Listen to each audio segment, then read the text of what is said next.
Welcome to the Raising Smart Kids podcast. I'm your host, Yang Pratt, and each week we'll explore ways in which the arts can help you raise a smarter kid. I'll be sharing ways the arts can propel your child's learning and interviewing top artists, educators, and entrepreneurs. These guests will share why the arts are so very important to your child, along with actionable ideas you can easily implement into your already busy schedule. Make sure you subscribe to the podcast here on iTunes and share us with a friend. For extra tips on raising smart kids, head on over to artsmartparenting.com and click on the Live tab.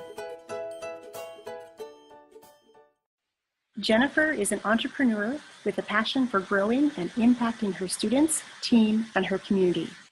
Whether it is making a difference in her students, team, personal growth, family, or community, her ultimate mission in life is to make a positive, lasting impact and inspiring others. Growing her business with her husband and family from a one-room dance studio 11 years ago to an organization that now has private and group meetings. At what point, though, is it giving up versus changing direction? You know what I mean? I think at this point where we are in our businesses, I think we're successful enough where when these changes come, we just have to look at it as, oh my gosh, this is an opportunity for me to really make everything totally different and even that much better. Whereas years ago, or if we were any other Joe Schmo that weren't entrepreneurs that loved to learn and wanted to keep growing, we would just kind of settle. I mean, anybody else in your shoes probably would have been like, all right, you know what? I'm going to get rid of this lease. I'm just going to go to the next strip mall, find a place and move on. Right. But for you, that would be settling and being complacent. And you're thinking, if I have to make a change, I'm going to make it amazing. Right. Because I have to make the change anyway. Yeah. So I think for you, I don't think it's something bad. I think it's an opportunity for you to do something that you've maybe been thinking about. Mm-hmm. And it's just God is putting all the stars in alignment to say now is the time. Yeah, and I think that's true too, because I was telling her, because I had this book and this podcast, which I adore doing, and I would love to be able to do more of this and be able to come visit you and talk to your parents about, how the arts really helps to make their kids smarter. I mean, that's my passion, Right. Well, if I can go affect more change, not just in our community, but sort of globally, that's sort of where I feel like I need to be as well. So it's not just, of course I have my two kids too, so they're the big driver, because there's 3 other places in town, all of which employ teachers that I fired because they lack integrity. They're just underhanded, and I always give people the benefit of the doubt, but they're over there doing other stuff. And it's like, there is no place for them to go. I would move out of town before I would take them there. And one of that is, of course, because of ego. I'm not going to admit that defeat, but more is that they're not going to get the training that they need to get, or that I think that we could create if they go somewhere else, So yeah, they're a big driver too, but it's like, okay, and then I guess it's at what time? When do I do that? Do I just say, okay, at the end of November, we're done for a month while we do out this build out? And the other thing with this, it would be my application only. So I only want to accept 40 people, maybe 50 at the very most. And so they kind of have to justify why I should choose them, kind of more than just great dancing, right? It is by application, by your hand selected to make sure we all kind of mesh together. Right. And so I've always thought that I wanted to be the country club of this industry in my area. You only can get in through a gatekeeper, meaning somebody has to vouch for you and give you a recommendation, private school or something. That's, but if it's on your property and you're inviting them into your home, you're already stepping it up to where you own that right. And you've put in the drive and you've put in the time and the effort to build your business to this point and your mission and your culture. So I think what you're doing is I think the reason everything happened is because there was a bigger plan for you. Yes. And I, for sure. And I can see it in the distance, I could totally see what it would look like in the end, but it's okay, well, it is totally not status quo. It is totally not the way normally things happen in this industry. So let's flip the entire thing and make it what it's not, and sometimes I've done that in the past with other things. And then I find oh, shoot, that was not a good move. Even though I thought at the time it was stellar, going to be awesome. or like, like putting together a camp or something, like, oh, it's going to be awesome. They're so excited about it. And then it kind of flops. Like, oh man. So I'm wanting it not to be one of those situations where it's like, okay, wait, is this really like a good step forward? But, Right. yeah, it is what it is. But yeah, how are things with you? You know what? I've been sick for like ever. I can't knock whatever this is. I have no idea what it is. So it's just been kind of resting during the day and then doing what I can in the afternoon and then going to the studio at night. But everything is good. I cannot complain. My daughter loves kindergarten. We have her first book fair tomorrow night. We did our first benefit for breast cancer, which the kids loved. Awesome. We did an anti-bullying event in October. So, all good things. Excellent. Good. I really, honestly, I said this month, I will not complain. I will make everything positive, even if it's not. I said that is the mode that I'm for sure taking. So, I just kind of look around, and one of my gal friends, she was diagnosed with lung cancer back in July. And because of our wonderful insurance, she couldn't get her treatments until just like a month ago. And so she's stage 3. And just looking at her, she's like, I'm gonna kick this. And she's so positive. I said, how can I complain about anything? Like, you know what I mean? So I just said, I go, Dee, you are such an inspiration. She lost all her hair. She went and got a wig, and she's like, I'm rocking this, and I'm going to get a henna tattoo. And she's so positive. So I sent an email out to the studio yesterday for our monthly newsletter, and every month I write them a letter.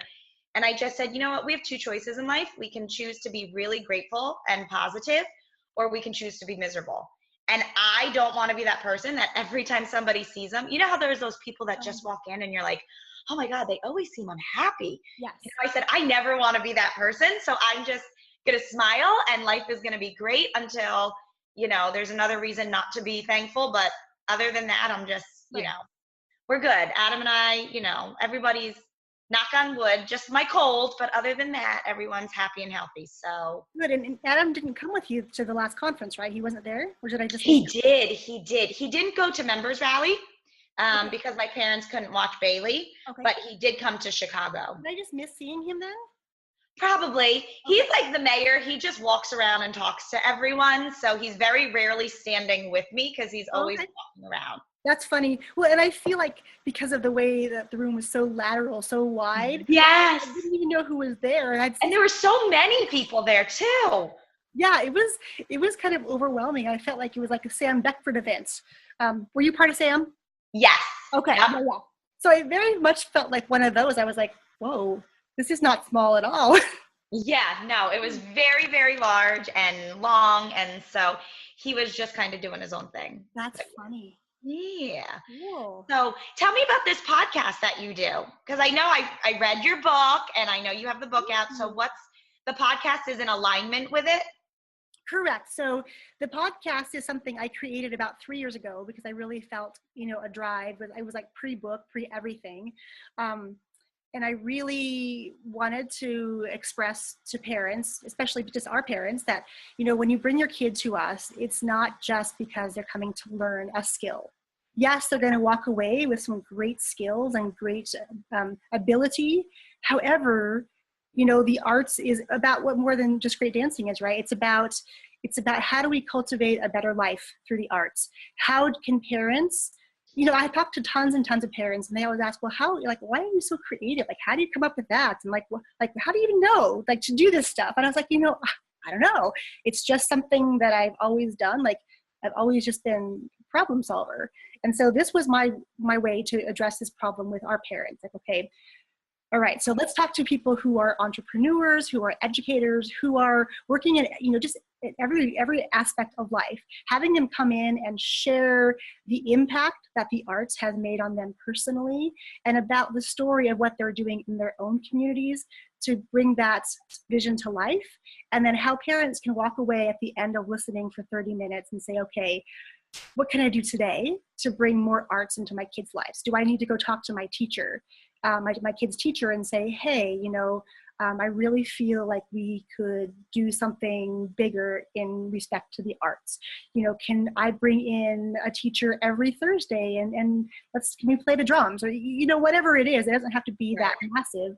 But even like in the book, it's about creating dialogue with ourselves, our family, the extended family of the school, the community, and and my thing is you have to find someone in your community, whether it's me or you or somebody else, who can help you on this path, because everyone needs a mentor. Everyone needs to be guided, because we don't just know what the arts does for us. We have to be told over and over again that here's why it's so important.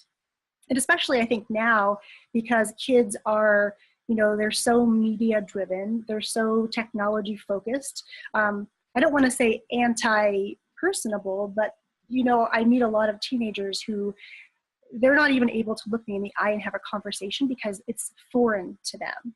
Right. Whereas, when kids leave my studio, whether or not they go on to be professional, I want them leaving knowing they can stand on the stage and command attention. I want them to know that, what they do is valuable and they're contributing to the world. So that's, all the little bits and pieces. So when I had the podcast before, I wrote a whole series of blog posts that the book was based on. So I kind of repurposed all those. And then I took a break for a year because at the time my kids were much younger.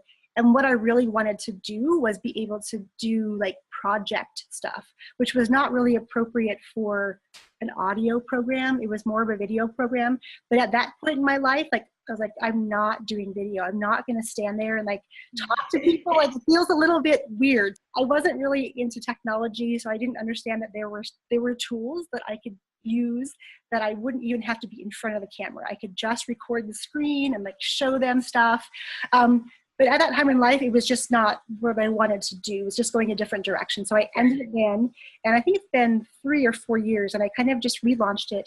So I think the episode we're doing right now will be episode in the mid 40s. So for 40 weeks now, every week, I've been doing a show. And I've interviewed different people, some design. Can you get this podcast on iTunes? Yes. So you can subscribe. So you can. Oh, that's totally cool. Yeah, you can just go to iTunes and look, just type in my name and it'll pop right up and you can subscribe. And if you would just leave a rating, that would be amazing as well. You can get it on iTunes or because there's a little mechanism too where you can just be one screen or screen and screen. So I think there's different options for viewing.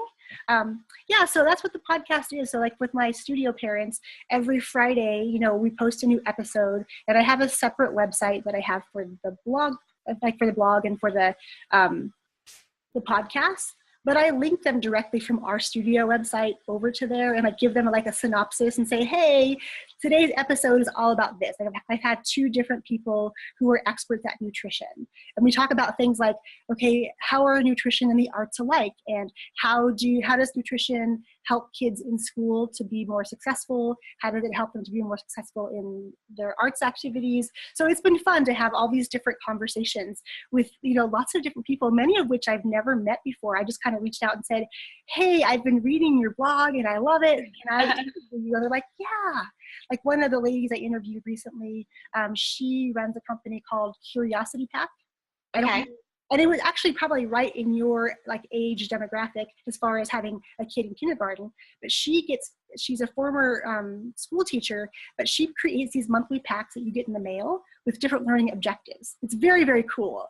So much fun. So yeah, it's been really just cool to be able to see the impact everyone is making in their own communities. And I actually interviewed Katie Owings, and she talked about her business impact and what they do and what their mission is. So it was cool. It's all about how the arts can be perceived in many different ways, because when people hear the word art, they think of a painting or they think of a sculpture, but it's not necessarily, to me, art is about problem solving and being curious and being creative and being able to think outside the norm. To me, that's what art is. But some people are very, very regimented on what that looks like. So one of the goals with this podcast is to educate parents and say, it's not hard. Even if you think you're not creative, which everybody is, they just don't call it that. what can they walk away with and make their kids' lives just a little better, or make their lives a little better as well. Whether it's going to the museum or taking a class, or, going for a nature walk and creating something together. I mean, it's really limitless on what the arts can do to make a life more rich. Right. Well, I think it's so funny because my father, we always had this conversation, and, he didn't even graduate high school, didn't go to college, but he did the mechanics, he did the electrical, he did all of that vocational stuff. And somebody happened to just give him an opportunity to be successful. He ended up with 2 amazing, successful businesses, McDonald's. And his thing growing up to us was, I don't care if you're not a doctor or you're not a lawyer, or, if you want to flip burgers, make sure you're the best burger flipper that there is, because there is a future to that. Yeah. And he goes, if you want to be a garbage man, make sure you're the best darn garbage man. He said, but college isn't for everyone. And I actually just shared an article on my Facebook page that spoke exactly about this, how we need to bring vocational schools back into the high schools. Yes. Because we had woodwork, we had electrical, we had, I look at a mechanic, you are building something, you are creating something that moves, but kids don't know that these opportunities are out there for them.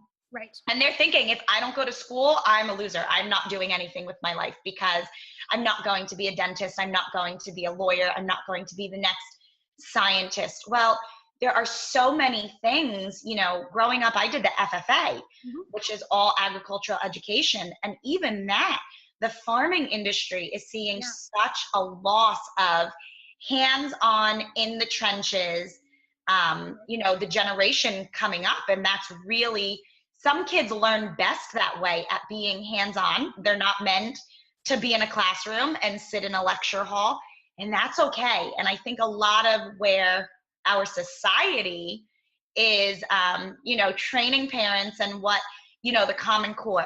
Yeah. Not every child is going to learn the same. Not every child is going to have the same expectation. And I think that's the beauty of dance class, music class, karate, whatever it is, swimming, is that there's that ability for them to really reach inside and say, I don't look like them, but I look like me, and that's okay, because we're all getting to the same finish line, just in different ways. Yes, and exactly. Yeah, and I think, it's really sad, because the high schools, they don't have those opportunities anymore. So look at all those, especially for somebody like my father, who just wasn't meant to be in college, meant to be college bound. He said, I've learned so much more by doing all of these, because in order to get those licenses and in order to get those permits and everything, you need that continuing education where you're actually taking even more schooling than you would if you just did 4 years of college, where it's that continuing education. We just learn differently. And, exactly. And I think that parents have to open up the opportunities for their kids and do their research. Because if the schools aren't going to offer it, it's our job as parents to facilitate those opportunities for the kids, and to let them know it's okay if you don't want to go and sit in a lecture hall for 4 years or 8 years. That's okay. What else can we do to make you successful, in your own right, and to stake your claim on this journey of life, and to leave that legacy for your kids. And that's why the book exists, right? Because it talks specifically about this, about, not everybody is going to excel in school, but give them a passion, give them a direction, and let them fly and see what happens, because really it's limitless. But because we kind of put these kids into this box and they go through life like this, and if they do anything outside the norm, like, oh, we can't solve it like that, and you can't solve it in your head, you have to show us the work. Not everyone's brain works like that, Our society has we put so much pressure on these kids to be able to do well in these situations. But for some kids, really, it's like beating their head against the wall. I mean, they are just not given opportunities to express their knowledge, to express their passion, because of what's required for them. What the government decides is appropriate for a 5th grader or a 2nd grader. It's not that, like the notion of teaching multiplication after addition and subtraction. Some kids can just get there in kindergarten, but because they have to go through those steps, like it scrambles it all up. So by the time they get there, they're like, wait, now I totally don't understand because I understood it 5 years ago, but in this context, like what is going on? Right, exactly. And us as parents, sometimes we get caught up in what that expectation is. And I always tell the parents at the studio, I go, it's okay if your child doesn't have any academic things in school to put on their college resume. Really, it's okay. They're still going to be successful if they're involved in their community and they're involved in dance and they're involved in places where they get to exercise their leadership skills and their problem solving skills. I said, it's okay, but so many parents are pulling their kids out of the arts to make sure that they're involved in school. They have enough school academic things on their applications. And that's where I think the kids are lacking though, because it's in those activities that they're going to learn to stand tall. When the dance teacher goes around the room and says, everybody has to do it one at a time, to build that confidence to say, it's okay if I fail and flounder because that's why I'm here in class. Because next time I'll learn it better. And it teaches them how to deal with anxiety. Right. Well, and the other thing that I think it teaches them too is that mistakes are okay. Yeah. If you're not making mistakes along the way, you're not learning. You're not learning. Exactly. When my oldest was in kindergarten, I was so mad because one day she brought home like some special treat or award. It was a sticker or eraser or something. And I asked her why. And she said, Mommy, I got this because I didn't have any eraser marks on my paper. And I thought, whoa, like just because you can fill this out does not mean you've learned a thing. You learn how to complete it in a given time, but like, can you apply that later on? So I actually got on the phone with her teacher and said, this is unacceptable. I do not want you to praise my kid when she doesn't make a mistake. I want you to praise her when she's making mistakes so she can learn. And she understands that learning is a process where you have to do it more than once typically to be able to get to a mastery level. It's not just one and done. Right. Well, that's the problem. My daughter got in trouble a couple of weeks ago at school when I was in Chicago. And she told my mom, and she goes, Mom, my seat was changed in school. And my daughter is one of those, the teachers are always like, oh, if I had 10 Baileys in my class or a class full of Baileys, it would be set because she's shy. She listens. She's your yes, ma'am. That's what she does. But she got caught up in chatting with a little boy, which I knew. He came to the Halloween party and was running around the studio. So I knew if it was going to be anybody, it would be this little boy. And so when I get home, I go, Bailey, what happened? Did you get reprimanded in school? She goes, oh, no, Mommy. My teacher told me very, very nicely that she was proud of me for making a good decision to switch seats and move to the front of the room. Oh. And I said, yes, but Bailey, do you realize the series of bad decisions that you made that caused your teacher to ask you if you wanted to move to the front of the room? Yes. And she goes, but she was so nice, Mom. And I go, that's great, Bailey. I said, but you made one good decision to remove yourself from a situation after you made 10 bad decisions. Right. I said, and that was the part. And I told her teacher, I said, I get that you think she's a really great student and that you wanted to help her and you removed her from the situation. That's all good. But you missed the point of telling her everything she was doing leading up to you having to do that was unacceptable. Mm-hmm. Like, this is where she made that mistake so she can learn from it. Now she just thinks that when somebody says, do you want to move your seat and remove yourself from the situation, it's making a good decision. I said, but she didn't learn from her actions before that, So my favorite line, and my father always says this, he goes, when you're green, you're growing. Nice. And I tell the kids that all the time. I go, guys, when you're green, you're growing. And because most things that are green don't taste good, but they help you grow. Yeah. And they add nutrients. So sometimes it tastes really bad going down, but from that, you'll flourish and blossom. And every time I run into something, ever since I was a little girl, he'd say, Jennifer, when you're green, you're growing. And he said it to me a couple weeks ago, in the business. And he goes, Jen, I go, I know, Dad, when I'm green, I'm growing. I know. And I tell the students that all the time. And the other thing I always tell them is when you're nervous, it's good. Right. When you're nervous, it means you care. If you weren't nervous, then I'd get really worried. because it means you didn't care with anything. And my father, clearly him and my mom are my biggest mentors, for sure. We went from, and I got to experience, which is part of the reason why I opened the business, is because I saw my parents go from having, not nothing, but my father literally had nothing, was sewing his siblings' clothes. And, he used to make all of our dressers, and my sister and I shared a room, and we went from, tiny apartment to all of a sudden defying the odds and going against what people say. Oh, you come from this background, this is all you're going to achieve. And him saying, no, I came from this background, but my father came to America to live the American dream. So I will wake up and hustle every day of my life. Yeah. And all of a sudden, a gorgeous family, a successful business teaching us these lessons. But we learned all these lessons by watching him and my mom struggle too. It wasn't always just a nice straight line. And he would always tell us, he's like, no, when it comes to family or being a parent, or when you wake up nervous or you have to make a decision and you're nervous, that's good, because it means you care. And if you weren't nervous, he said, then I would start worrying about how I raised you. And so when the kids are ready to go on stage, or when they have a presentation or something and they go, oh my gosh, I'm so nervous, I shouldn't be this nervous, I go, no, it's good, because it means you care. It's a healthy feeling.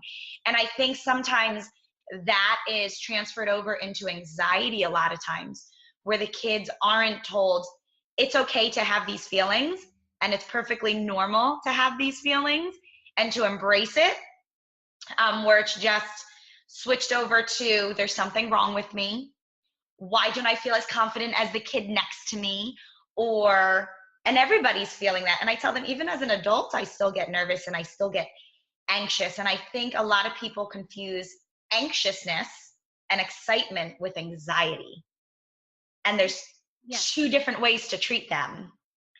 And, so those are all the lessons that I do with the kids while I'm teaching them, is all the things that I've learned growing up. And that's why I opened the studio. I learned so many amazing lessons.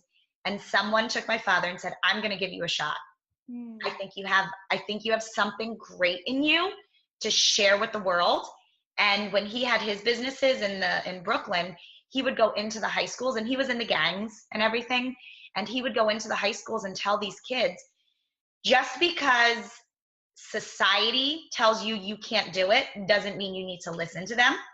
And just because you come from a certain demographic or a certain background doesn't mean you need to listen to those people, because you are your own creator of your destiny. And so when I opened my business, I said, oh my gosh, I want to give those kids that same opportunity and those same life lessons, and help them achieve whatever it is in life that they want to achieve, because everybody measures success differently, right? And it's not always financial.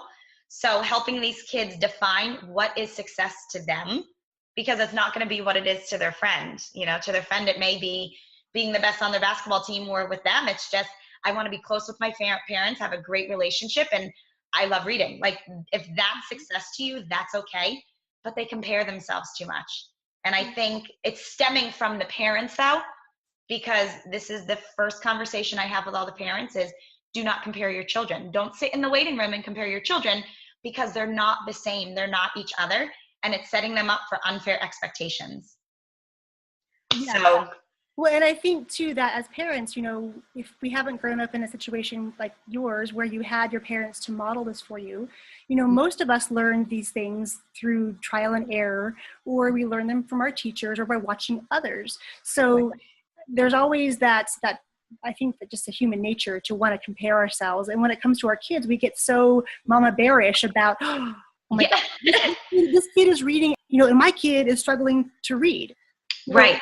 I have this conversation with parents too and say, you know what, every child has their own learning adventure, and it's not bad or it's not good. It is just what it is. So the only thing we can do as parents is find those beautiful things that they do, find those things that make them proud, and let them do more of it. So if they're a creative writer and they love to write, but there's 5 minutes in school for writing, a conversation with a teacher is definitely warranted, saying, hey, can my kid write some more stories because he or she loves this, instead of copying down the spelling words 10 times tonight. Is that an okay choice? Right. And I think as parents, we sometimes feel like we don't have a choice in our kids' education, and it's not our place to speak up because someone has decided somewhere along the way that school happens in a certain way for a certain amount of time, the bell rings, and we just switch. Right. And for you and I, we know like sometimes, like some days, like you have to work on one thing all day long to get it done. You know, there are some tasks you can chunk it up and, you know, you can do an hour today, an hour tomorrow, and you can take a month to do it. But some projects and some subjects need continuous education. So it's funny to me that I understand they want these kids to be well-rounded, but well-rounded to me ends up being somewhat mediocre because no one's good at anything really. They're just okay at a couple of things. They might excel a little more, but they're never given the privilege to say, okay, you know, I'm pretty good at this and I love this. How can I do more?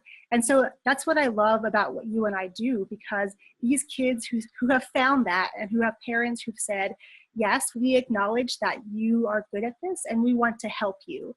So to be able to say to a little kid who's 3, who loves ballet, you know, here's a place where you can go from, you know, point A to point Z, and you can make it whatever you want. I mean, you can jump it as many times a week as you want, and, you know, we can do everything possible to help you in this journey versus, you know, if a kid excels in school in math, they may be able to go to the high school to take a math class, but what are they missing when they leave the classroom? You know, and I found in my own kids' education that we had a situation where my oldest was leaving to go to another class, but she had to leave when it was the fun part of that class, when they got to do stations and be up from their desks and move around. And both of my kids are very kinesthetic. So if they could build something for every subject, or if they could demonstrate something, or even at this point, you know, speak or record themselves, like that would be totally hands down, like the best thing ever. And we would never have tears about homework or frustration. It would just be what they loved. And I wish there was a way to incorporate more of that. So again, having something after school for them to do and say, this is who I really am. This is what I want to do. How can you, Miss Jen, help me get there? Right. And I think, you know, with the arts and the beauty of the arts is that, yes, we're teaching them dance and we're teaching them music and we're teaching them all these great things, but really what we're teaching them is life. Yes, life. We're teaching them life, and we're using dance and music and karate and art class and everything else just as a platform to get through to them.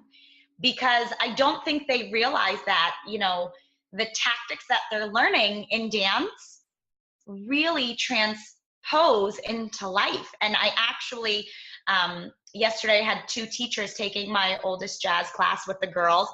And at the end, they said, wow, you really talk to the girls about life.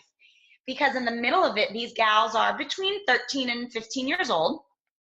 And I stopped them and I said, ladies, you know, we were working on a rond de jambe, you know, a kick, a fan. And I said, you know, you just have to change your focus sometimes.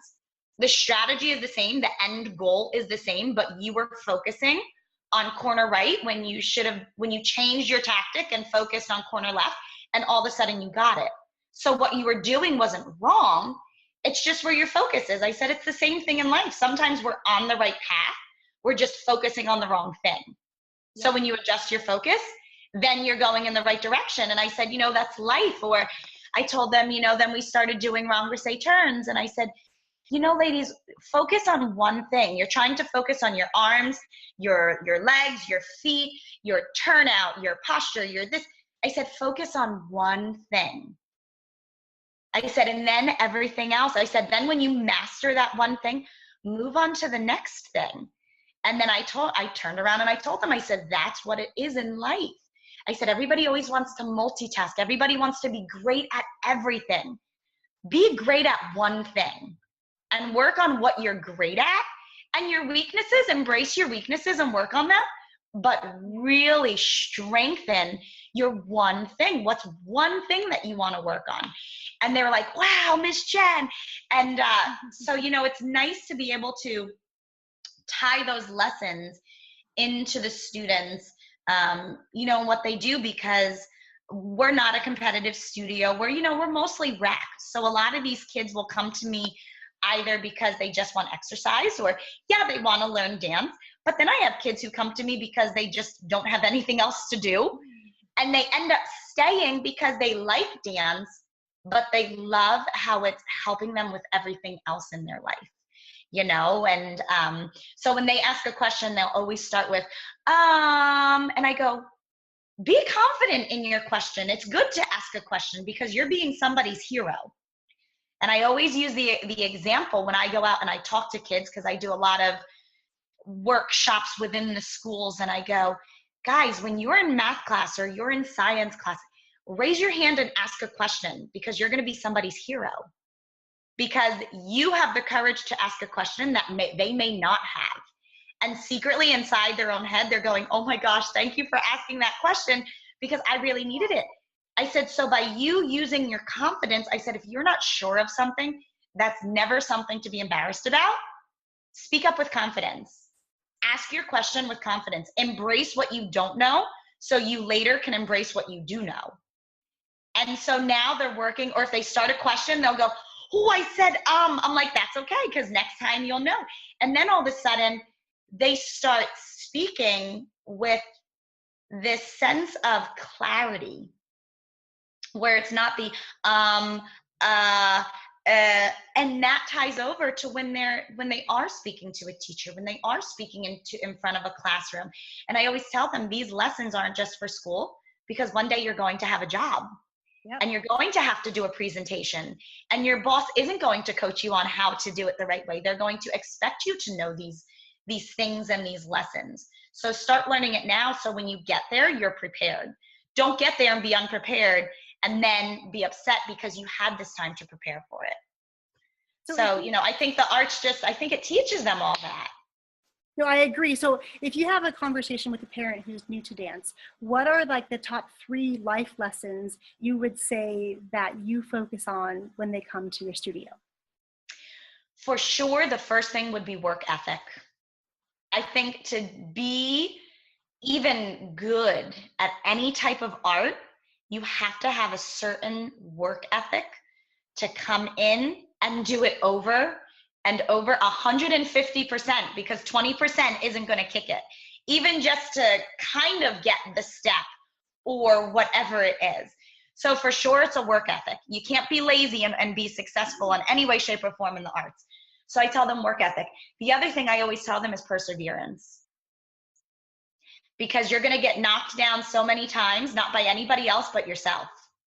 Because every time you can't get a step, or you can't get a certain chord on the piano, and you see other people achieving that, just human nature, I think we're always hardest on ourselves. So it's getting that strength to have that perseverance to do it again and again, even if it takes 5 times, 50 times, 500 times, to not give up. So I definitely would say the second thing is perseverance. And then the third thing for sure would just be a sense of acceptance within yourself, and just accepting who you are at that point in time, because in different seasons of our life, we're going to change who we are and what we like to do, what interests us at that time. And I have so many kids who come to me and say, you know, Miss Jen, I really used to love dancing, but I don't want to do the performance team anymore. What's wrong? And I go, nothing's wrong. When you started dancing, you were 5. Now you're 15 and you want to try something new. That's okay. Parents always ask me that. You know, before, I don't think they're going to want to do the performance team because they only like dance. They don't love it. And now all of a sudden they're talking about it all the time. Well, they're just in a different season in their life. So it's just accepting wherever they are at that point in their life, whether it's in dance, in school, at home, you know. And I speak about the kids a lot with, your body's going to go through different changes. Mm-hmm. They're going to go through having their acne moments, but just being accepting of who you are entirely at whatever place you are in your life. And I think the arts for sure grows with kids and has a certain way of making them feel accepted no matter where they are. So even if they're not feeling very accepting of themselves, when they're in a positive environment with the art, the art does not discriminate anybody. Anybody can enjoy it. Anybody can love it. And no matter how much you give to the art gives you back so much more. And so it's for sure accepting of anybody. And I always tell parents, the first thing they always say is, well, I don't know, my kids shouldn't take tap because they don't have that much rhythm. And I go, well, who told you they don't have that much rhythm? Oh, well, I don't know. And I go, well, let the art define that. Let them take the class and decide that, because if they work at it, they will find it, because everybody has it in them to love it. You just have to love it and you'll find it. So I think for sure it's just that acceptance. I mean, you know, and I know we're both creative beings, and even when we fail, we find a way to rebound, and the next time we do something is probably even that much better, because it always accepts us even in our failures, and it gives us that opportunity to make us better, you know? So yeah, I would say work ethic, perseverance, and just that acceptance of being human. And that piece, the acceptance piece, I think is really critical, because I think I run into this all the time, where even we all have that self-doubt and we are not accepting and forgiving within ourselves. So sometimes it's difficult to teach our kids those lessons because we don't have that sense of confidence and being okay with who we are. And I think today, especially because kids have access to so much media, social, otherwise, and they're always comparing someone else's life to theirs, which we know we don't want to do. But again, it's human nature. We look out to sort of see where we fit into the world. And sometimes we have to get that by looking to our friends or to our heroes or whoever else it is. But a lot of those things, a lot of the print media that's out there, it's not true to life. It is just someone's definition of beauty at that time. But we're letting kids be defined a little bit by what they're seeing. And I think it's tragic. So to be able to give them a place where they can come in and feel completely accepted. Maybe they're terrible at school and they have a hard time and they struggle and they feel not so great there. But when they walk through the doors and they feel that love, and they know no matter what happens, they have this family to surround them, I think that is one of the greatest gifts we can give to not only our kids, but really to anybody. Yes, no, I completely agree. I think, to your point with the social media, you know, just even with bullying, back in the day, you would get, you know, taunted in school, but it stayed at school, because when you went home, there wasn't the computer, there wasn't the internet, there wasn't the social media. So home became your safe haven because it couldn't touch you there. Now it travels home with the kids, and sometimes it's so silent because you don't see always what's going on in their phone or something like that. But when they're in the arts or they're in the classes, they're up and doing things. They're active and they're away from that. You know, so even it's sad, but Misty said, you know, there's always that one place, there's that second home, there's that third home. And sometimes the arts becomes even the second home, because in their second home, sometimes as parents, we don't know what's going on. And it's not that we don't want to, it's just, sometimes you just don't know because there's so much going on in life and that they have access to. So if they don't tell you, this is what's happening on social media and this is how I'm being bullied, you think they're sitting on the couch completely comfortable as a peach, when meanwhile internally they're sad and they're hurting. But when they go to class, they cannot be on their phone learning how to turn or play an instrument or do karate. So they're in a zone where it's mentally healthy for them. Mm-hmm. And it's giving them that outlet that home used to give them, because they don't have access to that during those classes. So I think for sure that's another way how, if kids don't have an outlet for the arts, even if it's a half-hour class that their parents can get them into, even if it's a 6-week course of something, whatever, a class at AC Moore, you know, those baking classes, something where the kids can't get their hands on a phone or an iPad or an iPod or a Snapchat, something where they can just 100% be a kid. You know, I think that is what's healthy for them, because then they're being creative and nobody's judging them. Once again, they're in the arts. No one's judging what they are doing. Whereas when they're on that social media, they're judging themselves because they're comparing themselves to what's on there. And we do it as adults. Yes. You know, so to expect that kids don't do it is kind of silly, because I know, you know, I can turn it off faster because I know better, but it doesn't stop me from saying, ooh, you know, look at that mom who, you know, they have that one mom who has X amount of kids, but she's super duper fit. And I look at her and go, hey, that should be me, but it's not me, and that's okay. You know, so it's just teaching the kids that even as adults, we make the same mistakes. We just know a little bit better and have a few more tools than they do. And that's what I think the arts teaches them, is to give them a tool belt. And that's the other thing I always tell my students. I say, you come to class to fill your tool belt. Yes. And when you go outside in life, you pull out whatever tool you need. And they always go, wow, Miss Jen. And I said, you know, a carpenter doesn't use every single tool at the same time. He uses he focuses on the one tool that he needs to get that job done. And then he puts it back in his tool belt. I said, so you may not use it all the time, but doesn't mean you forget it at home. Just because he doesn't use a hammer in every single job doesn't mean he leaves it at home. He constantly has it with him. So I said, the arts provides you with tools, and your parents provide you with tools that you may not use every single day, but when you need it, it's there and you pull it out and then you tuck it back away. And so I think the arts is just a way, and parents and home life for, you know, majority of kids who have very involved parents, I think we just provide them tools, you know, and that's all we can do, because we can't force them to use them. And I love this analogy about the tool belt, because it's something that they can understand. And even as adults, something we can understand here as well.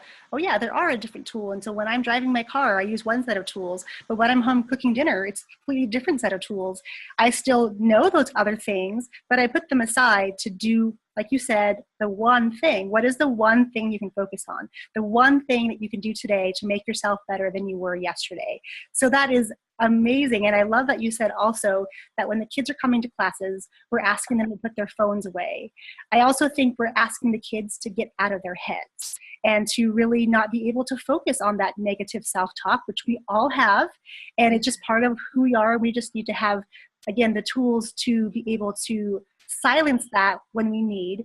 But when they're with us and we're giving them something to focus on, there's not the quiet time. It's not the time to relax. It's the time to reinvigorate, re-energize, and really give them a time to leave everything else at the door and focus on them in this moment today. Right. Yeah, absolutely. I think, you know, there's just, the world is moving so quickly. And I think sometimes for our kids, especially our younger, you know, the 5 to 15-year-olds, I would say that young group it's just moving too fast for them, that they're not getting a chance to enjoy being a 7-year-old and to enjoy being a 9-year-old, because what their parents are seeing on social media. And let's take, you know, Dance Moms is a perfect example. I think those gals are beautiful dancers. They're amazing. But it's comparing apples to oranges. You know, you're taking a rec dancer thinking that that's what they should be looking like. Meanwhile, those children are getting hours upon hours upon hours of training. So now they're thinking that they're not good enough. They're not capable of enough. You know, when meanwhile, no, they're doing exactly what they should be doing with the amount of what they have. And so I think it's just, as parents, really creating that clear picture for the kids of, this is where you should be right now. Even in the baby classes, when the kids are 2, 3, and 4 years old, they should be learning about creative movement and how it's okay to maybe look a little quirky. That's okay. And not to sit back and say, well, those children should be doing leaps now. They're 3. You know, those are the kids that should be learning. I see a pretty little scarf. I want to dance with that scarf because I think it's pretty, because the music is telling me it's pretty. If I'm 3 and I sit at a piano, I want to bang on the keys because I like the way that sounds. It's okay that they're not playing the C major scale at 3 years old and they're sitting there pounding. But I think, once again, because of what we see and those expectations that are set, is that I think the expectations are higher for the children than developmentally and maturity wise what they're ready for. Yeah. And so, but as parents, it's hard to take that step back and say, it's okay when you see everybody else's kid doing one thing and you're going, well, my kid really just wants to run around and play in the dirt, but they shouldn't because everybody else's children are doing this and this is what society says my child should be doing. And it's hard as a parent sometimes to differentiate that because we get caught up and it's human nature to do that. Yeah, I agree. Years ago, before I went to graduate school and learned about multiple intelligences, I had this student and it drove me nuts in class because she would never look at me. She was, we'd be doing choreography or I'd be doing something at the ballet bar and she's like literally like looking around the room and she's doing everything except like pay attention. I think she's totally not paying attention. And I was always amazed because when I turned the music on, this beautiful, flawless execution, and I kept thinking, wait, it's like, how does that even happen? Because she wasn't even looking at me. And what I realized later on is that she's not a visual learner. Like she can hear it. She doesn't have to see it to do it. She can just hear it. And she sees it playing out in her mind's eye. She doesn't need me to stand up there. She just needs the words. She's learning through the words. She's learning through language. And what she sees really has no bearing on what she learns. And so as a teacher, I mean, I was looking and researching and trying to figure out how do I help this kid? What's happening? But then I'd see her do this and I was amazed. So this is a perfect example of when we talk to our parents, we have to manage their expectations. And for us as parents, we have to manage the expectations we have of our own kids and not try to put them at this higher level. Because you said a lot of times these little kids, the moms of little kids expect them to come be the next Beyonce or expect them to be the next Misty Copeland. Exactly. And that may be what they think their child will like, but some of them are living vicariously. And that's, again, human nature. We just see this vision. We missed out as a kid ourselves. So we want our kids to have those experiences. And maybe they'll love it, maybe they won't. But we have to be able to manage the expectation. We have to be able to have a conversation with our kid and say, it is not appropriate to say these things on social media. When you look at this, it's like, a pretend story. It's like a fairy tale.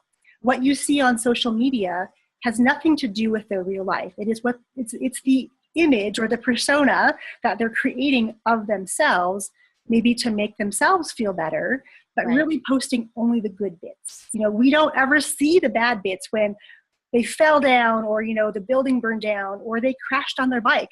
Nobody posts pictures of those things. Right. I always tell the kids, I'm like, they're posting their highlight reel, not the goof reel at the end of the credits. Yes. I said, what you're seeing is the trailer. You're seeing all the great parts. They left out all the scrap pieces that are on the floor of the editing room. Yes. You're not seeing any of that. And you could you relate to this as well. I know a lot of times when it comes to my daughter, I'll start going into this tizzy and my husband will always say, well, what would you tell a parent if they came to you with that same exact thing? And I go, well, I would tell them X, Y, and Z. And he goes, well, why is it so hard for you to separate that? And I said, so I'm trying really hard now before I go crazy or not understanding or thinking something's wrong with my child. Why isn't she doing this or why isn't she doing that? And he always goes, what would you tell a parent if they came to you? And 99% of the time, it's just, that's where they are developmentally. They'll grow into it. They're perfectly, all of those things. And he goes, but yet you always think there's something wrong with our daughter. So I always start laughing and I go, you know what? That's a great lesson, is what would you tell somebody else? And I think even as friends, even if you don't work with children or you're not privy to having, the education or experience that we have from working with kids, just even as a friend, you always tell your friend that if they say, oh, my son or daughter did this, I'm so worried.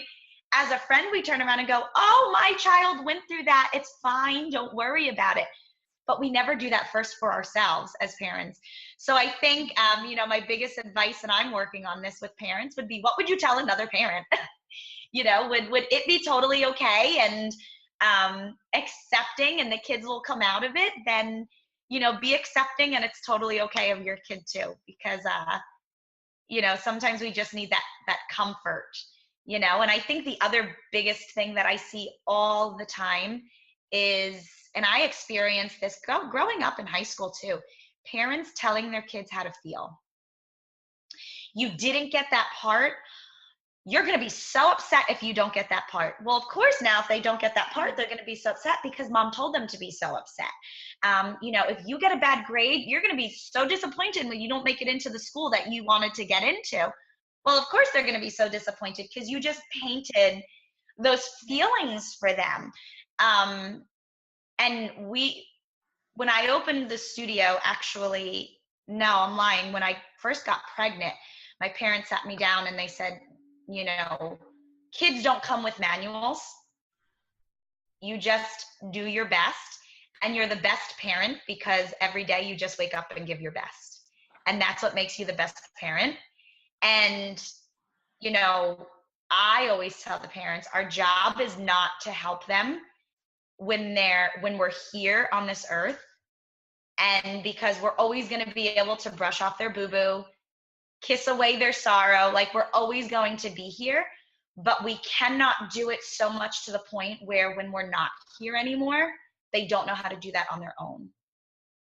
Yes. And so we have to know as parents and as educators when to step back and kind of when to let them fall.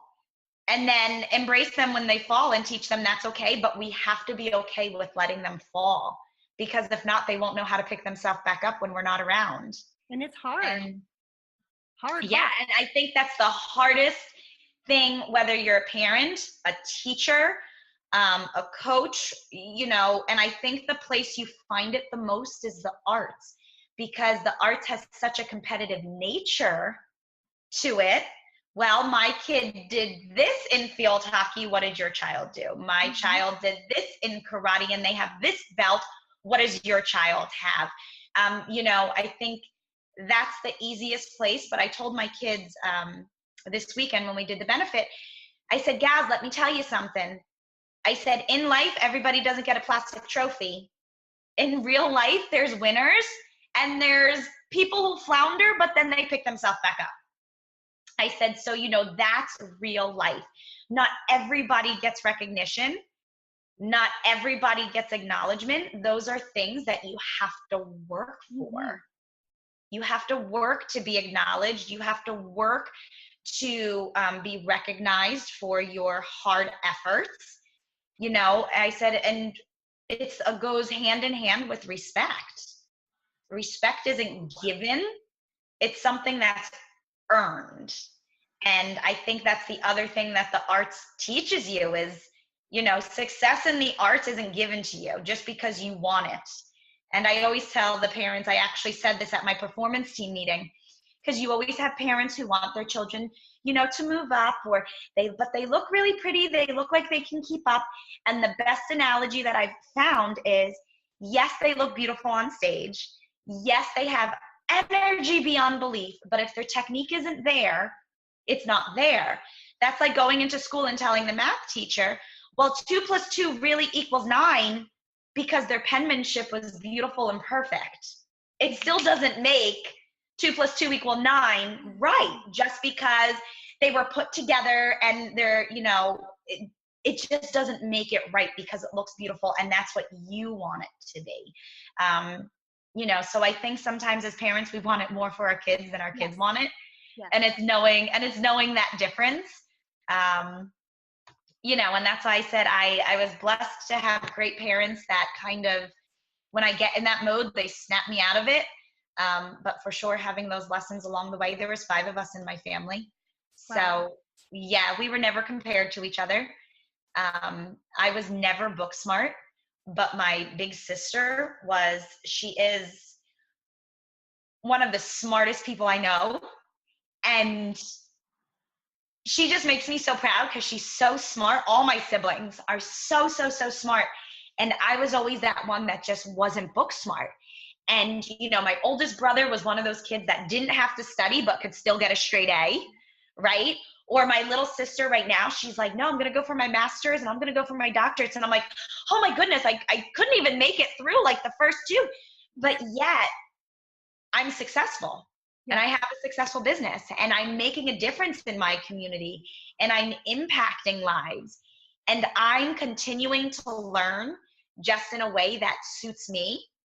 And never once did my parents ever make me feel inadequate or not measuring up, or they always just said, Jennifer, you just learn differently. So let's find a way to make you learn.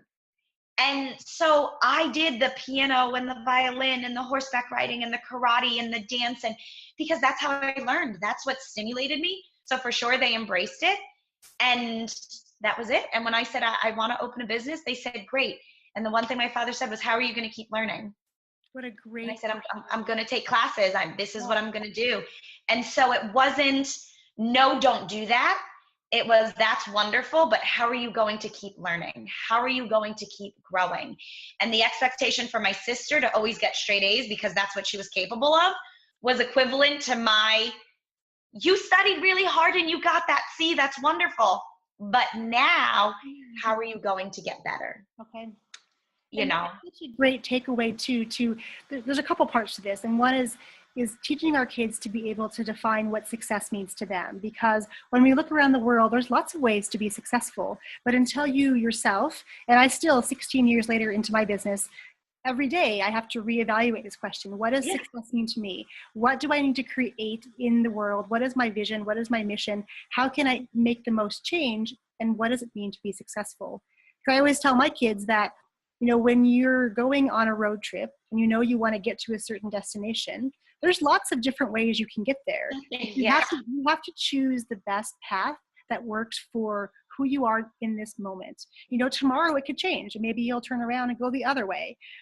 But until you understand what success looks like for you, it's really easy to get wrapped up into appearances. And then that's where the comparison, I believe, starts to kick in and say, well, like you said, you have these siblings who did really, really well in school. You know, and I can relate to this because my brother, he never did anything. And he would just, you know, he'd look at something and he'd go and take this test and be fine, you know. And it's funny because my parents, my mom is Korean, so I mean the Korean culture is very different as far as the expectations for kids in academics. So, you know, I was really, really good when I was a kid in English. Like I loved to write, you know, I was a really good speller, did really, really well. Meanwhile, my brother was really, really great at math. Like he could figure anything out. Like he has that mechanics brain that can just look at something and figure out a solution without really even trying. Whereas, you know, I would go into that situation and be like, wait, I don't even know what's going on. So my parents, thinking they were helping us to be better, you know, he got this little educational tool that was supposed to help him work on learning to spell and to be able to do his English. And I got this little tool about having to help me do math problems, you know, whether it was addition, subtraction. It did a bunch of different things. It was very archaic compared to what kids have these days. But I think this is also one of those comparison things where we try to push our kids into a place where we feel that society says, okay, this is the normal thing. And a couple of weeks ago, I did a whole podcast on, is my child normal? You know, right, and so what's normal? Yeah, like, right. Everybody has their own normal. Yeah. Exactly. No, for sure. You know, and like I said, you know, my oldest brother, he has a computer company. He's great. My little brother works for like they're just so smart. And then I thought, you know, and it wasn't until, and I'll be really honest with you, even when I opened up the studio, I wasn't even in my 20s yet. It wasn't until a couple of years ago that I thought to myself, gosh darn it, I'm smart too. Yeah. You know, I thought I opened a dance studio because I'm going to take the easy way out because I can't sit in school for 9 years to be a doctor. I can't sit to go through law school and pass all the board exams. I'm just not smart enough. And I said, so I'm going to open a dance studio because I think helping kids and giving somebody an opportunity, oh, that's really the easier way out. Mm-hmm. And then I realized gosh darn it, that was the hard way out, because then I had to learn how to run a business. I had to learn how to be compassionate, and to learn above and beyond just teaching somebody how to straighten their legs and point their toes. There was so much more to it. Yeah. And I realized I am smart. I'm just a different definition of smart, and that's okay. And so, owning the studio has probably been the best decision I've ever made in my life. It's helped me grow. It's helped children. It's helped carry on a legacy that my parents started a long time ago. My dad's Chinese and my mom's Puerto Rican. So yeah, the family dynamic, I mean, Sundays were family day. Sundays we couldn't go anywhere. We couldn't do anything. You wanted to hang out with your friends. My dad would be like, Tony, Chrissy, we're going to the movies because Jennifer wants to hang out with her friends. Your siblings are your friends. And I think what the arts does, though, is create a family environment where sometimes, unfortunately, there isn't one. Because as much as we would love to think that all children have that opportunity to have a beautiful home life, sometimes that's not always the case. And I think what the arts does is it unifies kids into enjoying and loving the same things, and it creates a little family, either in addition to their already amazing family, or creates a family that, is a little bit a different dynamic, but still creates that family atmosphere, where I think nowadays sometimes we're always running and we have our kids in 40 million different things, or, a lot of us are working parents. So it's learning that time management between work-life balance and home balance. So it just gives an extra opportunity to create a loving family atmosphere, where sometimes if your children aren't in the arts or doing an activity, that there's a little gap that it's filling, for sure, especially if they're not having that luck at school with finding their group of friends or something. It's a place where they have all common things that they love together. So it creates that family feeling, and all kids like that family feeling. And sometimes they don't realize that they're missing it until they feel it. Yes, exactly. So I think that's the other thing that the arts really creates, is that family life. Yeah, and to add on to that, I think that the arts really provides kids a place to be able to focus on what they're good at. Yeah. Because so many times in life, kids are told they're not good at math, they're not good at language, and that gets wrapped up into their personality and who they define themselves as. And I think that's so sad. I have a close friend who I wrote about in the book, and I have this little girl in my dance class, and I've had her for 3 or 4 years now, and this is a kid who just needs to move. I mean, there is just no sitting still. It's not, it's not in her DNA to sit and read and write. Like jumping on the trampoline, or she's turning and they're practicing spelling words. That's what she needs to engage her brain and for her to feel successful. So I think one of the biggest takeaways here is that the arts really meets people where they are. No matter how you learn, no matter what your background is, it's the great equalizer. You come in, you create this family, really this close-knit family that are friends truly forever. And it is just a place where kids feel completely accepted and they learn to be better people. I talk to my parents about all the time, when it comes to the discussion about tuition and how much is it going to cost. I say to them, it's not about the now. You're investing in your child's future self. Who do you want them to be 20 years from now? They may be still turning on the stage and being able to, be the lead singer in a rock band. The end result doesn't matter, but these lessons that are embedded every day through family life, through studio life, just through the arts, are going to carry on and make a bigger impact than probably anything else that they're going to do outside of the studio. Right. And I think you made a great point, Jan, where you said, we always focus on the weaknesses. If they're not good in math, we'll spend $1,000 to get them every single math tutor. Meanwhile, they're never going to be a mathematician, but they could be really great in the arts, and we're always hesitant to invest that money. Meanwhile, Mm-hmm. They could go on to do something phenomenal with it. They could end up being a college professor teaching music. They can open up their own dance studio and become a business owner and an entrepreneur. They can, so I think we focus a lot on building up where the weaknesses are. And I think we just do that as human beings, you know, even in our businesses. What's the one place we lack? That's where we always try and get the most help, where it's like, okay, well, I'm terrible at accounting. Why am I trying to understand what's going on? You know, and I think as parents, we do the same thing. We just, and it's not a bad thing, because we just want our kids to succeed. Yes. We just want our kids to achieve. Yeah. You know, so I think that's the one commonality that every single parent has, is there's no, once again, parenting never came with a manual. Sometimes good enough has to be good enough. And we're already the best parents because we're doing the best we can. Yes. And, you know, and I think that goes the same for being an educator and working with kids and being in the arts, is sometimes there's no right or wrong. There's only good enough of what we know. And as long as we continue learning and growing and righting our wrongs, you know, sometimes it's not good enough just to do everything right. It's more importantly making sure you're doing the right thing. And sometimes those are the hardest things to do. Yes. And those are the hardest decisions to make. You and know, allowing yourself to make those decisions that could be not the right ones, but they have to be made for you to continue to grow. yeah.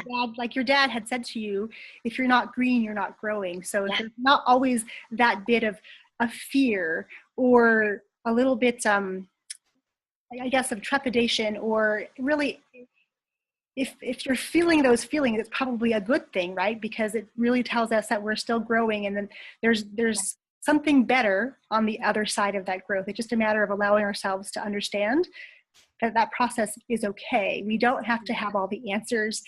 And the best part about life is that really it is this great adventure, and we have to all take our own path and get there in our own ways. And that is completely the normal path for each of us to take.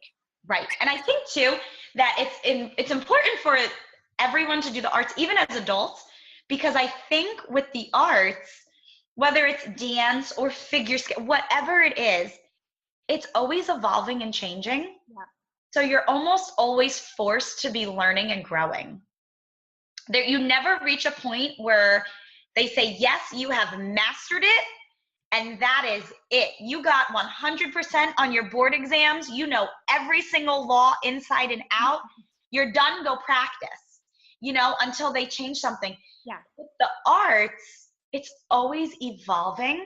Yes. And there's never a right or wrong in it. You know, it's so subject to somebody's personal opinion that's another reason why it's a beautiful thing, because it just accepts everybody. Yes. Whether you like that style or you don't like that style, there's a style for everyone. It's very accepting, and it's always growing. And I think that's what's beautiful about it, is it teaches these kids growing never gets old. Yeah. Learning never gets old. It's just a way of life. And if you make learning a way of life, you for sure will always be successful, you know? And I think it just teaches, everyone measures success in different ways. Everyone is successful. Actually, another thing that my parents always told us were, you know, everybody is rich and poor in their own way.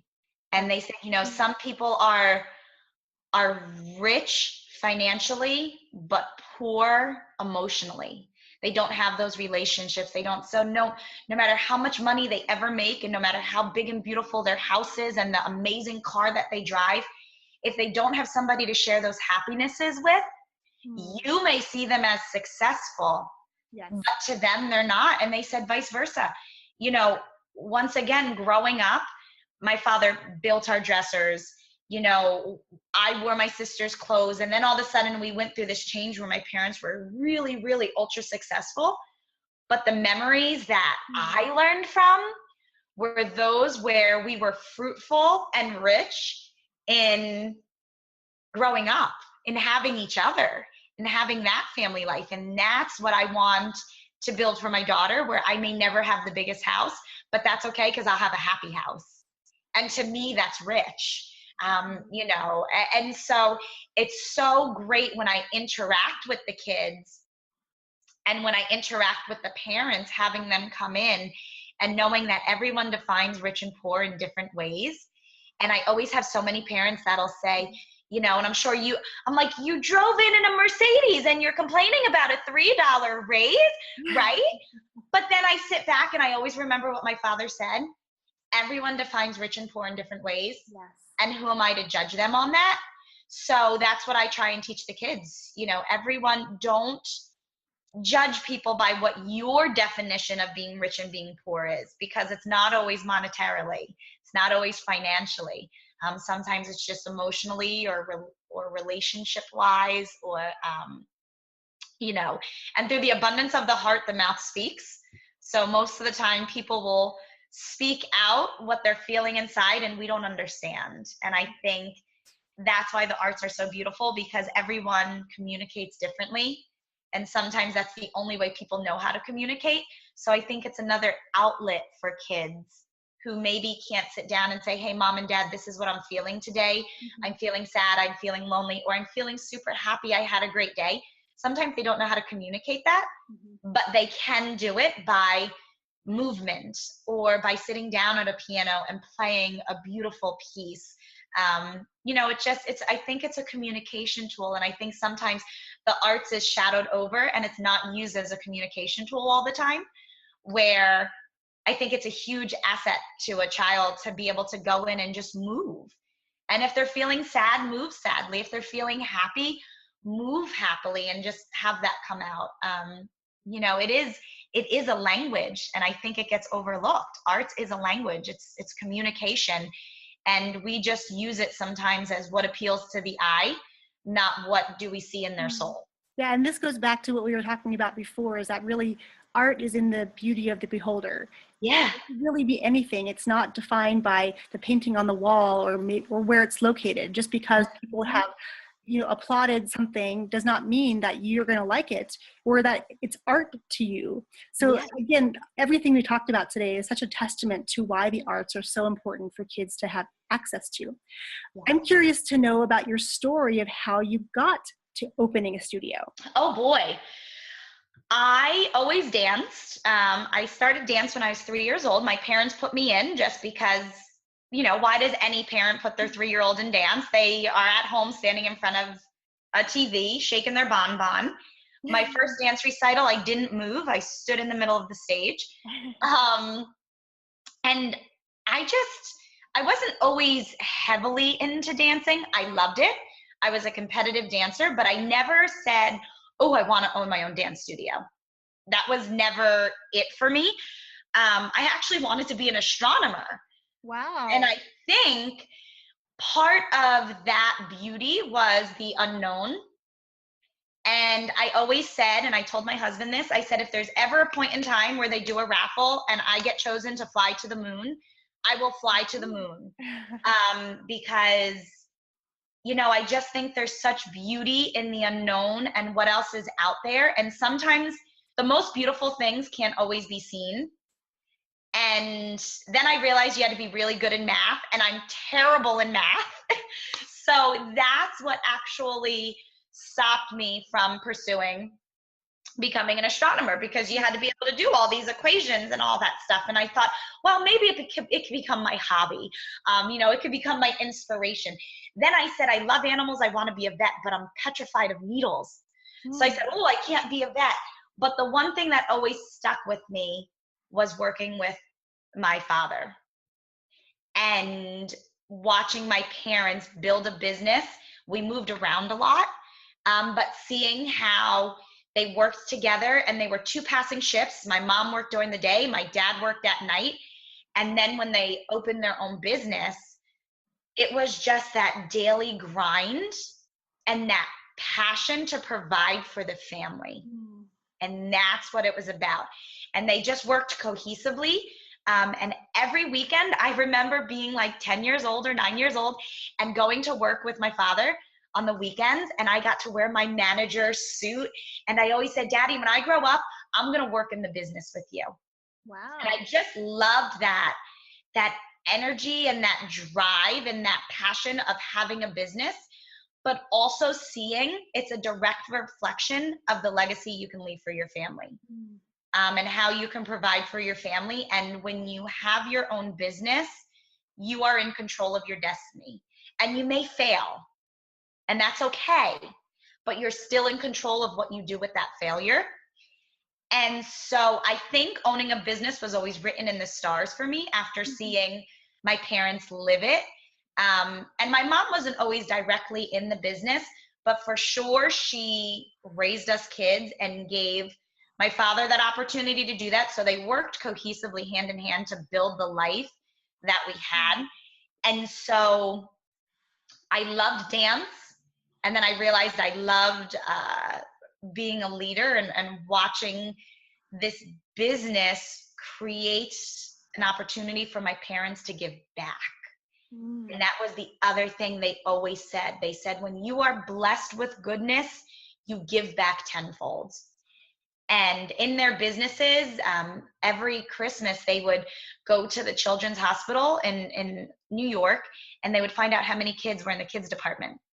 And I remember watching my mom wrap these big teddy bears, and she would sit and she would wrap hundreds of them. And then my father would dress as Santa Claus, and he would go in and they would give these gifts to the kids. And I thought, wow, not only is this business providing for our family, it's bringing happiness and joy to others. And so I said, you know what? I was in college and I couldn't pass calculus, and that was the last class I needed, and I just couldn't pass it. I took so many tutors and I took all this, extra help and everything, and everybody passed off of my notes except me. And then I came to the realization, I said, my parents never expected this of me. Why am I putting this expectation of myself? And I turned around and I said, you know what? I think I want to open a dance studio. I'm really good at dancing. I'm really good at being creative, and I want to give back. And I want to give these kids an opportunity of that same opportunity that they gave my parents and my father, to say, there's something in you and I'm going to help you get there. That's really why I opened, because I wanted to create an opportunity within my community that had nothing to do with trophies or who was better than the next person or any of that. Just simple, good, wholesome life lessons, family, and bringing it back to, we do so many studio events. And the one thing I tell the parents is, we can never be so big on our britches that we forget that we started out as kids. And, we just have to be kids at heart, because if we can't be kids at heart, how can we teach our kids to be kids at heart? Exactly. So I love what I do. And what I love most about it is I get to do it with the people I love most. My parents are super involved. My siblings are super involved. Nothing makes me happier when I get to showcase my family to my families in the studio, because that's the biggest testament of what we're trying to do and our why. It's the epitome of, I tell my team members, I don't want you to be with me the rest of your career unless I'm growing. Because if I'm growing, I have a place for you to grow, but you need to grow in your own way too. So, that's just how I got started. I realized I was really bad in math, and school just was not for me. And then I realized, oh my goodness, I'm still going to school because I do the conferences and I do the classes, and it's just a different way for me to learn. And when I stopped having the expectations that everybody else had on me, and I just set my own expectations, that's when I grew and I opened the business. And the first 2 years, I won't lie, I ran my business like everybody else did. What is the norm for a dance school? What is the norm? And then I thought to myself, well, I'm not normal. I'm different, because everybody's different. What is the definition of normal, right? So that's when I turned around and said, well, I didn't open up to create platinum dancers. I opened up to create platinum people. That's beautiful. I love it. And so my mission has never changed since day one. I wrote a mission statement, like a little reason about us, 12 years ago. And to this day, it's exactly the same. And the rock bottom part of it is I wanted to take my life experiences and my youth growing up and pass it on to these kids so they too can achieve and feel great about whatever it is. And so these parents feel embraced knowing that it's okay to make a mistake as a parent because we're all just doing the best we can. And we just got to hold hands together. We've got to succeed together and fail together because, it takes a village and we can't be against one another. And so that's why I opened. I just wanted a place where people can come, smile, be happy, not feel judged, and feel like family. And I just want to embrace everybody in my family because what makes a strong family is for sure everyone goes through trials and tribulations. There's not ever a family that's not perfect. But it's how you come out of that's a true testament to how strong you really are. So, if I can just catch these kids when they fall a little bit and give them some tools to help them succeed when they leave Miss Jen, I think, I think for me, that's success. I may never live in the biggest house, but that's okay. Because when I see kids come up to me and say, oh my goodness, Miss Jen, one little girl, her name is Mackenzie. And last year she walked into the studio and said, Miss Jen, I was being bullied in school. And she was in 6th grade. And I said, Mackenzie, what happened? I said, I'll talk to them, joking around with her. And she says, well, I really like Doc McStuffins. And I said, well, that's okay. She goes, well, I'm in middle school. Oh. So she said the kids took my lunch bag and taunted me in the lunchroom and ran around the lunchroom with it. And I said, well, Mackenzie, what are you going to do about it? Because every time we came home, my parents always said, I'm not going in to talk to your teacher. I'm not going to talk to that kid's parent. Because when I'm not here one day, you have to stick up for yourself. What are you going to do about it? So I turned around and I asked Mackenzie, I said, Mackenzie, what are you going to do about it? She goes, well, I don't know. I said, you have 2 choices. You can let them define you and how you're going to feel, or you can define you and how you're going to feel. So about a week later, she comes back and she goes, Miss Jen, guess what I did today? I go, what'd you do, Mackenzie? She goes, I bought Doc McStuffins back to school. I said, well, why'd you do that? She goes, because I realized I like her. And if I like her, then that's really all that matters. And anything that they say, that's okay. Because not everybody's going to like the same thing I like. And I was like, you know what, Mackenzie? You are absolutely right. And I think sometimes we're always quick to be the saving grace. And we're always quick to be the hero. But really, we have to teach them to be their own heroes. And, always growing up, we were always picked on. I was a little heavier, and so everybody would say 1-800, moo cow chin, or they would say whatever it was. And my parents had the McDonald's, so they would send us to school with our lunch bags being the brown paper lunch bags from McDonald's. And I remember being picked on for that. And my parents would always say, well, what are you going to do about it? Because I'm not going into the school. I'm not calling up this child's parent. How are you going to handle it? Let's have a conversation. What are you going to say? And then they would role play with us. And if they say this, how are you going to respond?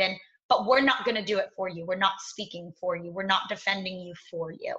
And just passing all those things to the kids, because in the arts, the kids always come in and they tell us all those things. So it's being prepared to guide them, So, yeah. Well, and I love hearing your story about how you took something that at the time you perceived to be a weakness, but you turned it into your greatest strength. And that was to be able to really equip the kids who come to you and guide their families in this journey, and to help them understand to appreciate themselves, to stick up for themselves, and don't let anyone else define who they are. So your community is so very blessed to have you there at the helm, teaching these lessons to your kids, because certainly this will be your lasting legacy.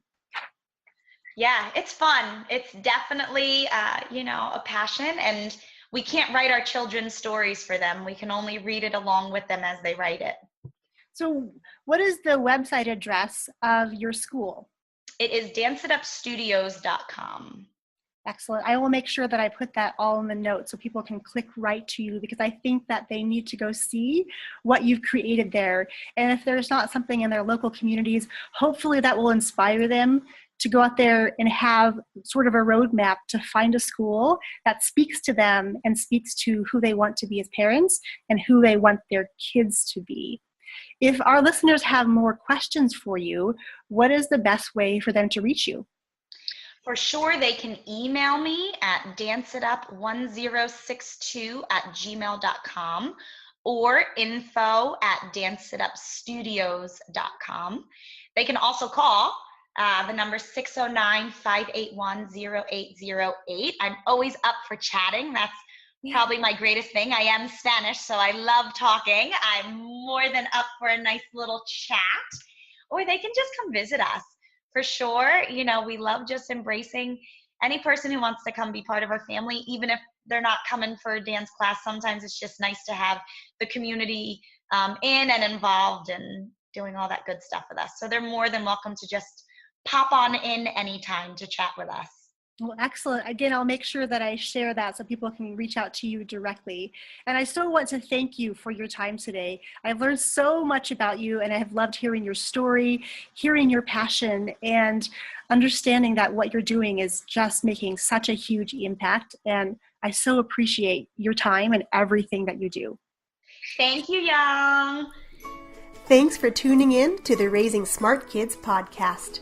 If you're enjoying this podcast, please share us with a friend and head on over to iTunes and leave us a review there and let us know you're enjoying the show. If you're looking for more tips on raising smart kids, head to Amazon.com and pick up a copy of my first book, Raising a Superhero: How to Unleash Your Child's 8 Superpowers and Propel Learning Through the Arts. Thanks for allowing me to be your guide on this parenting adventure, and I look forward to catching you next time.